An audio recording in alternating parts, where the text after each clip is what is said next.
오늘도 값없이 베풀어 주시는 주님의 끝없는 은혜를 누리며 승리하는 꿈밀의 모든 분들이 되기를 소망합니다. 요번 인생이 얼마나 덧없는가를 말하면서 이렇게 짧은 또 덧없는 인생 가운데 왜 억울한 일, 힘든 일들이 기쁜 일보다 더 많이 경험하게 하시는지 항변합니다. 인간은 그 짧은 생에도 즐거워하지 못하고 힘겨워하며 살아가고 있다고 하는 거죠. 이번 덧없는 인생을 비유할 때 가장 많이 쓰이는 이 꽃과 그림자를 언급하면서 왜 이런 인간에게 주목하셔서 무슨 잘못이 있나 없나 계속 살펴보시는지 주님께 항변하고 있습니다. 욥의 항변은요, 단순히 어려움을 겪는 사람들만의 항변은 아닌 듯합니다. 우리 모두도 다 주님께 그러한 항변의 마음들이 없지 않아 있기 때문이지요. 인생은 기쁨만 누리기에도 참 짧은 것 같은데, 그 시간이 아까운 것 같은데, 걱정과 고통의 시간과 또 어려움의 그 시간이 기쁨과 행복의 순간보다 더 많다라고 그렇게 느껴질 때 인생은 참 허무한 것 같습니다. 하지만 인생의 짧음을 인식하는 것이야말로 살아계신 주님을 인정하는 그런 믿음의 고백이 되는 건데요. 욥은 그 가운데, 그 고통 가운데 그 인생의 짧음, 그 어려움이 너무나 크게 느껴진 거지요. 욥은 인생이 짧을 뿐만 아니라 완전할 수도 없다라고 말합니다. 원래 인간은 오염된 세상에서도 태어나서 살아가고 있기 때문에 그 오염으로부터 완전히 깨끗할 수는 없어요. 그런데 주님이 잠깐의 휴식도 주지 않고 품꾼을 계속 감시하는 고용인과 같다고 항변합니다. 즉 죄를 지을 수도 있는 그러한 상황과 여건들이 되는데 주님은 죄를 짓지 않나 계속해서 살펴보고 계시다라고 하는 거예요. 주님이 인생의 길이도 정하셨고 규례도 정하셔서 어떤 행위는 용납하시고 어떤 행위는 하면 안 된다라고 그렇게 다 정해 놓으셨음에도 불구하고 주님은 계속해서 그가 그 잘못을 하나하나 지켜보신다라고 하는 거예요.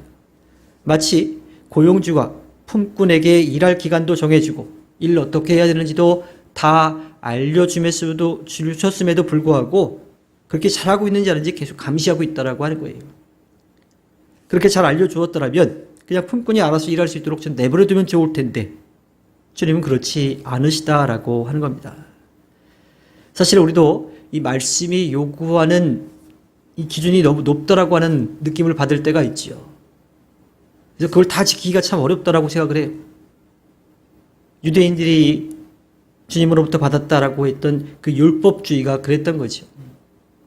주님은 그것을 철저하게 다 지키기를 바라셨다기보다는 그것을 통해서 주님이 원하시는 것과 원하지 않는 것을 알 수 있도록 깨닫게 해주신 거예요. 그리고 벗어났을 때에 돌아올 수 있도록 해주신 거지요.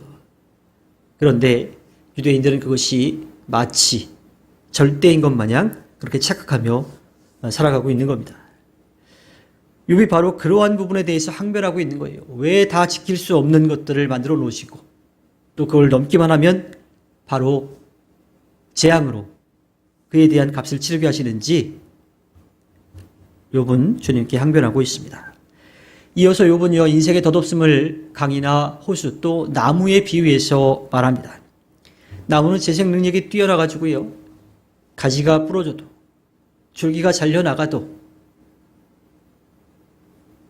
새 가지가 나고 또 줄기가 다음에 봄이 되면 다시 뻗어나지요. 그리고 잎이 나고 꽃이 피어서 또 다른 열매를 맺어갈 수 있게 됩니다. 그런데 사람은 한 번 죽으면 그냥 끝이라고 하는 거예요. 나무보다도 못하다라고 하는 거지요.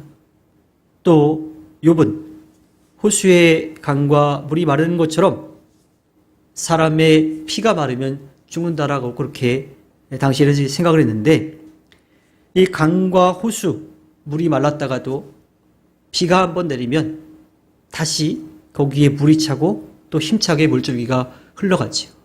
그러니까 죽은 것 같지만 다시 생명을 되찾을 수 있는데 사람들은 그렇지 못하다라고 하는 거예요. 사람은 한번 생명을 잃으면 다시 얻을 수 없으니 호수나 강보다 훨씬 못한 존재로 느껴지는 게 되는 거지요.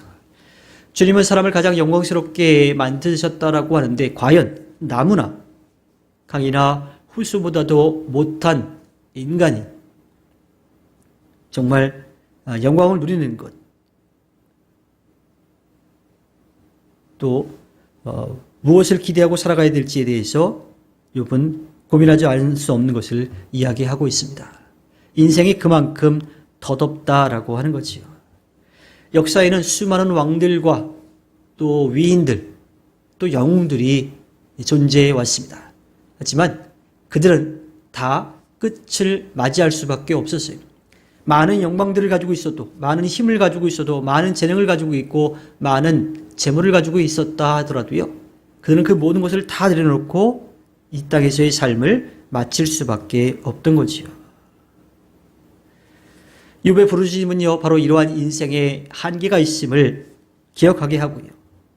또 그 한계가 있는 짧은 삶을 어떻게 살아가야 될지 다시 한번 생각해 보게 해줍니다. 영원하지 않은 것에 우선순위를 두는 것은요, 인생의 짧은 그 순간을 허비하는 거예요.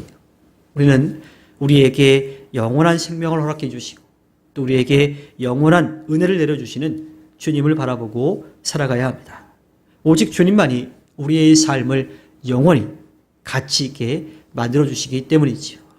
인생의 덧없음 가운데 주님을 원망하거나 또 스스로를 원망하고 실망하고 주저앉아 절망하는 것이 아니라 그 가운데에서 주님이 우리에게 베풀어 주신 은혜를 기억하고 또 우리에게 기대하시는 것이 무엇인지를 찾고 그 일을 위해서 열심을 내서 살아가야 합니다.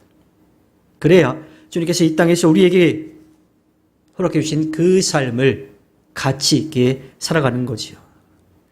주님께서 허락해 주신 오늘 하루를 살아갈 때에 우리에게 이 땅에서의 삶을 허락해 주시고 또 주님의 아름다운 뜻을 깨닫고 그 일을 펼쳐가기를 기대하시는 주님의 마음을 알아서 이 땅에서 성령의 능력을 입어 하나님의 자녀로 예수 그리스도의 지인과 제자로 살아가 주님께 기쁨을 드리는 꿈미래 모든 분들이 되기를 주님의 이름으로 부탁드립니다.